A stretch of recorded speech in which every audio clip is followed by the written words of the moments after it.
Alrighty, I would like to also solve number 3 with you.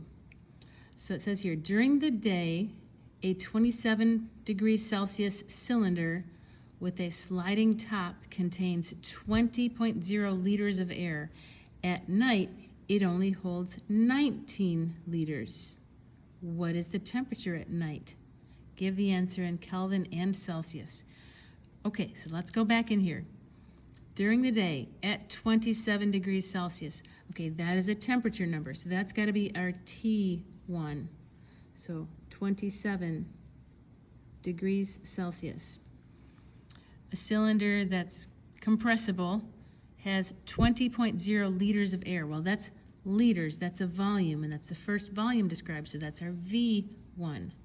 So 20.0 liters. At night, it only holds 19 liters. Well, that's a new volume. So that must be our V2 is 19 liters. And we're asking for what is the temperature then? What's the new temperature? That's what we don't know. That's what we're solving for.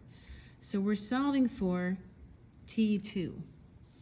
Right, if I look at my formulas, to get the second temperature, I need to multiply the first temperature times the second volume and divide that by the first volume. All right, so but these temperatures need to be in Kelvin. So to convert that to Kelvin, I'm going to have to say plus 273. I'm going to go 0.15 with that to make it a little bit more precise. And that works out to be 300.15 Kelvin. That is my T1.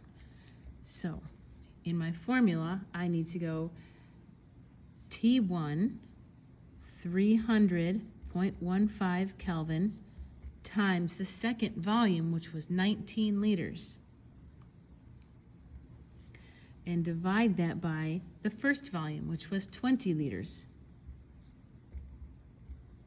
And notice that the liters cancel out. So on my calculator, that will be 300.15, whoops, it's parentheses, 300.15 times 19, parentheses, divided by 20, and you get this number here. All right, so our second temperature is 285.1425 Kelvin. Now remember, the question asks to also give it in Celsius. Remember that to solve for Celsius, we take that Kelvin number minus 273. So if I take this number, 285.14 minus 273.15, I get 11.9925 degrees Celsius. So if I want to round this one to two significant figures, that is about 290 Kelvin, and this one rounded to two significant figures is about 12 degrees Celsius. All right, I'm going to give you a few hints for the final question as well in the next video.